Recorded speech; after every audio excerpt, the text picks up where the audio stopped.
We starting fresh off of the bat. This is the opening fight for the UFC 272 main card, and this is a banger, one that I expect to get finished relatively early. You have number 16th ranked Serghei Spivac, the polar bear, versus the Prince of War, Greg Hardy, at number 28. Listen, brother, people can say what they want to say about Greg Hardy, but I do think that he has proved, even though he's coming off a knockout loss, I think he has proved that he belongs in the MMA cage, man. Like, he has the power, the athleticism to put people out. I know people don't love to hear it. I know people want to talk about his past and all that good stuff. That's not what we're here for. We're here to talk fights. And you have a grappler with underrated counter-striking in Spivac versus a uber athlete in Greg Hardy, who we just found out walks around at 310 pounds. When he did his interview, he was at, what, 290, 295? He's going to have to cut 30 pounds in the span of a day or two.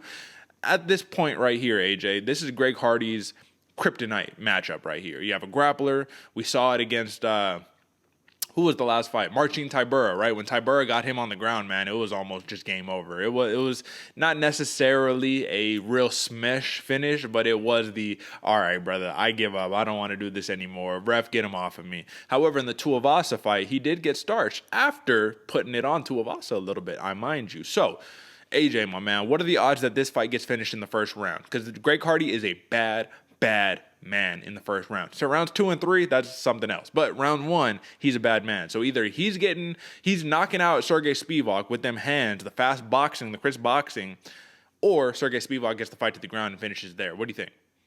I think it's a very high likelihood this fight ends in the first round. Greg Hardy, not the most pronounced on the ground. He can get himself into a lot of trouble by this positions he doesn't know how to, work around.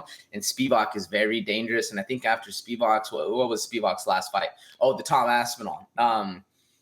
I think he has a little bit to prove. I was thinking more of the Olenek fight. Excuse me, I'm stumbling my words over here. The Olenek fight really didn't let him expose how good he is on the ground because he was fighting a very talented fighter. Yeah. And then after that, the Tom Aspinall didn't really get going. So he had a couple. He had a good performance in the Olenek fight, not so much a good performance in the Aspinall fight, but this one really gets to show what he's good at, man. Yeah. And he has fast hands, bro. Big right hand, fast jab. So it's going to be interesting to see. I like that you pointed out the counter-striking to Spivac because it is on point. But, man, Greg Hardy is powerful, man. Love him or hate him like most of us do.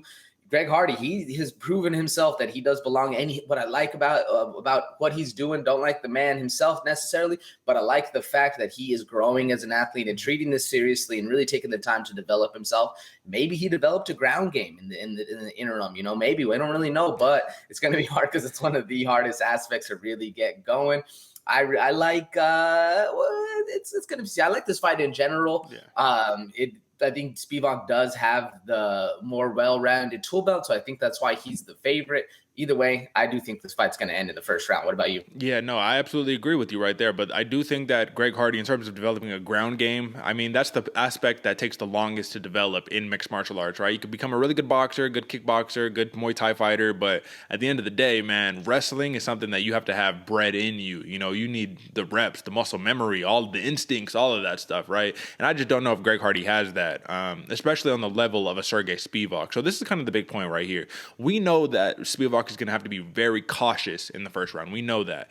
But, there we go. But Greg Hardy, on that other hand, I mean, he's going to have to be cautious too. He can't overextend himself because if you get taken down, we know that's going to be the beginning of the end. So this is basically what I take away from it. When you look at Serghei Spivac and you look at his last 5, he's 3-2. But with those wins, he has a win over Jared Vandera, a very dangerous striker who is a big man as well, right? And he's got fast hands. So this is kind of in that mold of the Greg Hardy, except less power probably, but it's still a huge man right there. So he has the experience there.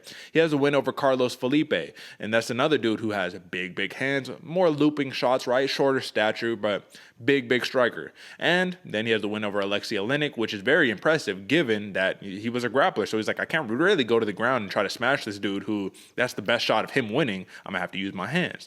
The losses are to Tom Aspinall, which is just a hybrid heavyweight, just different type of fighter, and Marcin Tybura. So the thing is, if Greg Hardy has to be cautious, AJ, that's my question to you. If he can't open up the way that he's accustomed to in all of the other fights, do you think he's going to have that same success on the feet? Not as the fight goes on. You know, the moment the fight starts getting longer, he starts to kind of lose a little bit of that confidence he has. I think it's going to be a lot harder of a fight. But if he can tag up Spivak right away, man, that's going to be very interesting because Hardy has some insane power. And if Spivak was able to get put out like he did against Tom Aspinall in round one, imagine Tom Hardy with the power that he has gets it going. It's going to be a very short night for Spivak. But at the same point, I think this is a kryptonite versus kryptonite fight because Spivak, he's had a little bit of trouble with the hands. And when he's not the bigger guy in the cage, when he's a bigger guy, he looks amazing, man. He's flowing, he's doing nice, he's playing his game. When he's not and he's getting bullied, he doesn't really have the best outing. But at the same point, Hardy overextends.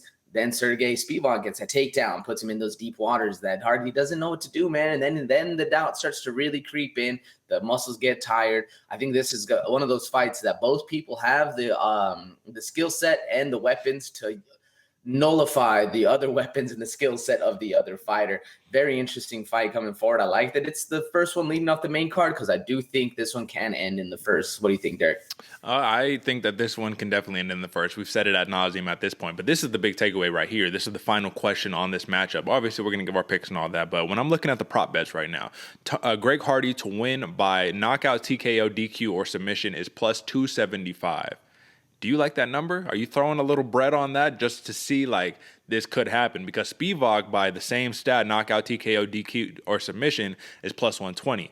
So the odds makers clearly think that Spivac has the much more likely chance to finish Greg Hardy than Greg Hardy does on Spivac. What do you think? I do, man. I like that a lot. I think Spivac's chin is a little weathered and it's been tested a little bit. We saw with that Tom Aspinall elbow, man, it was one and then he basically stuttered back, fell to the cage. I think there's some issue right there that I see, man, because Greg Hardy, all he needs to land is half of his fist, and I think it's going to be a good night for Spivac, man. Okay, what about on that money line, brother? Let's talk about it. Throw out your pick, all that good stuff, man. Greg Hardy is a plus 180 underdog. Spivac is a minus 220 favorite. So who do you got? Why? All that good stuff. Over and under is 1.5 rounds. I'm going with the under on this one, man. I'm going with the under. I think this one is going to end in the first round. This one, man, this and another fight coming up, we'll talk about a little bit later, are fights that I want one person to win, but I think the other person is going to win. I'm going with Greg Hardy, and I'm going by KO round one. Do I want Spivac to win? Yes. Do I think he can win? Yes. But I do think that Greg Hardy has the power. He has a little bit more speed to him. It's going to be a really hard fight. Unless this one gets out of round one, then all bets are off at that point. I think if the longer the fight goes, Spivac has obviously the more to him. But I do think this one's going to end, man. I think this one's going to be a very powerful ending for Greg Hardy going forward. And like I said, I want Spivac to win, but I do think Greg Hardy's going to get this one done. It's a matter of heart versus head. I'm taking the head on this one. I'm going with Greg Hardy.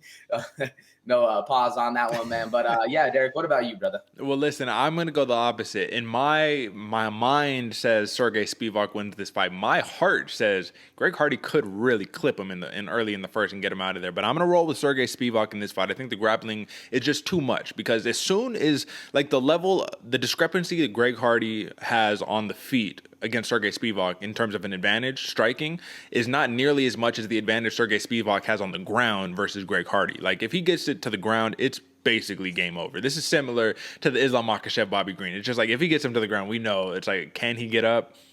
Probably not, but we'll see what happens.